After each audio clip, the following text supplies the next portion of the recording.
Do you like bar sports? Do you find it boring to just sit at the bar and stare at the bottles or at the waitress or talk to the dude next to you who is as bored as you are? Well, then you are a bar sportsman. And this is why you only have one beer at the bar and then you go to the pool table or the foosball table and start playing. And this is where the fun starts. This video is about the different types of bar sportsman. But what kind of a bar sportsman are you? Are you a foosball player or a pool billiard player? You can't be both. I mean, you can, but then people will have a hard time to actually welcoming you in their group, because you're either in the group of the foosball players or you're in the group of the billiard players. If you play both games, people will think you're weird, because they don't know in which draw to put you, and people love to put other people into draws. I think the two mentioned bar sports attract different kinds of people. Both games are about balls, but still billiards and table soccer are two completely different games. They work on a different time scale. Foosball is fast, super fast. It all happens within milliseconds. Catch the ball, hold it, look for an opportunity, trick your opponent, hold it again, shoot, and so on. Blah, blah, blah, blah, blah. Bang, rebound, catch, ring, spring, bang, this, that, goal, and that's it, next ball. Playing foosball is fast action. Pool billiards, on the other hand, is slow. It's a slow game, and it is as slow as you want it to be. Take your time, gentlemen.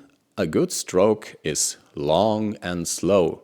As Dr. Dave said, long and slow is the way to go. And that's not only true when it comes to playing pool billiards. Pool is a precision game. You need to focus and you need to think. Foosball is a reaction game. There's not much thinking to be done. When playing pool, you need to have a good control over your body. You need to be stretched, flexible and calm. Since I started practicing yoga, my pool billiard skills improved as well. Playing foosball, on the other hand, stresses me out. It gets my brains into the same state that I was when I was playing first-person shooters as a teenager. You need to give 110% all the time or you lose. Playing foosball, if you're just unfocused for a few seconds, bang, goal. In billiards, you have the time to take a deep breath and then slowly but surely do your move. Both games, foosball and billiards, are not only physically challenging. They are also games of the mind. You need a strong focus, you need to enter a meditative state, and your mind and body need to become one in order to play well. This is true for both games, but as I said, in a different time frame. What kind of person are you? A foosball player or a billiards player? Let me know in the comments below. I'm keen to find out if my audience is more a soccer or more a pool billiard audience. I mean, I know there are more bar sports than these two, but I will not talk about them now because I think darts is for psychos and flippers are for the mentally retarded. No offense. I don't hope to have any kind of these people in my audience. As for me, I like the cue. I am a billiards person, but sometimes I'm a foosball person as well. So how is this possible? The easiest way of describing this is a shift in my mindset. It is the matter of the kind of the energy that I carry on a certain night that decides whether I'll play pool or foosball. And it also depends on the people there are in the pub and who wants to play with me. So if there's 3 people standing at the foosball table and they need a 4th one, I probably would join them, just for a few games. When I play foosball, I always play defense all my life long, because it's not that stressful. I started playing table soccer when I was 12 years old, and in my early 20s I was really good at defense. They called me the wall. However, the wall loses its integrity after the second beer or so. And this is exactly when foosball gets too fast for my attention. Pool billiards, however, I found out I can play up to the fourth beer. Actually, my best strokes are between the second and the third beer. As I said, many people play pool and soccer, but they have their preferences. In my local pub, the playing level for foosball is relatively high. You can't just beat these bastards.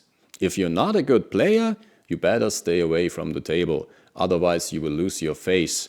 People will judge your whole personality just upon your foosball skills. If you suck at foosball, they assume you suck in life.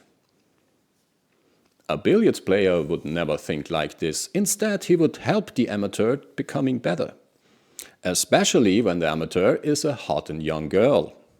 Foosball players seem to have a higher level of physical energy than pool players, but also a higher emotional level. They scream and shout and laugh and cry all the time while they play, up to an almost animalic level that ignores any good behavior and manners and even self-respect. Take a video of some guy playing foosball and show it to him on the next day. He will feel ashamed. A 50-year-old man jumping up and down in anger like a little kid, sweating and cursing because he missed that shot, is a tough thing to look at. Take a video of a pool billiard player and show it to him the next day. He will think, oh, nice shot. Foosball players behave like they would be in a stadium, although they are not. They are in a pub or a bar where people chat and eat. You do not see such a high level of emotional stress at the pool table. At the pool table, people are zen. Not all the time, but most of it. The pool table seems to attract the more intellectual, introverted, calm, relaxed and open-minded people.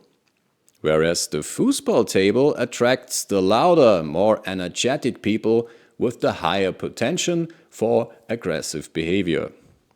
Sometimes a typical foosball player would play a round of pool billiards. Most astonishing to see how calm, relaxed and polite and tender a foosball player can be at a pool billiard table. Like the game would change his personality. What it actually changes is the state of mind, the emotional level, the stress level and the behavior. A pool table is a place to be calm and mindful. At both tables, people mostly talk about the game and what is happening right now. But they do it in a different way. At both tables, you have 2 or 4 players playing. Mostly it's 4. At the pool table, a certain situation in the game may be discussed for minutes with 4 people participating in the discussion and maybe even more. On the foosball table, you have 4 people who grunt, curse, bark, fart and scream. It's another type of conversation. I observed that the only longer sentences that are spoken out while playing foosball are the rules, and this happens at the beginning of each game. And maybe sentences like, wait, I need to take a sip out of my beer, or that table sucks, or do we have any WD-40? Most other verbal utterances only consist of one word, like fuck, shit, or damn, or shoot, or pass, or hold. Considering the level and the quality of the conversations on both games, one could argue that pool billiards is the more communicative and therefore more intellectual game, whereas foosball in its verbal level basically reflects quick action and instinct-driven emotional communication, however, has different purposes in these 2 games. In foosball, it is to comment the game or to give command to your teammate. It also expresses anger or feelings of success, like yeah, or yay, or oh. In pool, however, communication is to exchange opinions about the strategy, the body posture, the bridge gesture, and the physics of the game. At the pool table, the prediction of the ball's behavior On the discussed idea to execute a stroke is the main theme for conversation. That way, through communication, people can learn to become better players. It is impossible to explain a shot to a foosball player. As there is no time to do so, the game is always in motion. The ball never stops. This leaves no opportunity to discuss a game strategy, and the only opportunity to comment is after a goal. You should have done that, blah, blah, blah. Complete bullshit. Foosball action is so fast, you can't make a strategy and you cannot and you can also not tell what would have been the better shot. So by talking, foosball players hardly become better. To teach something, one must stop the game and take the ball in hand to explain a certain stroke or shot. When it comes to social interactions like flirting, it is much easier to do so at the pool table.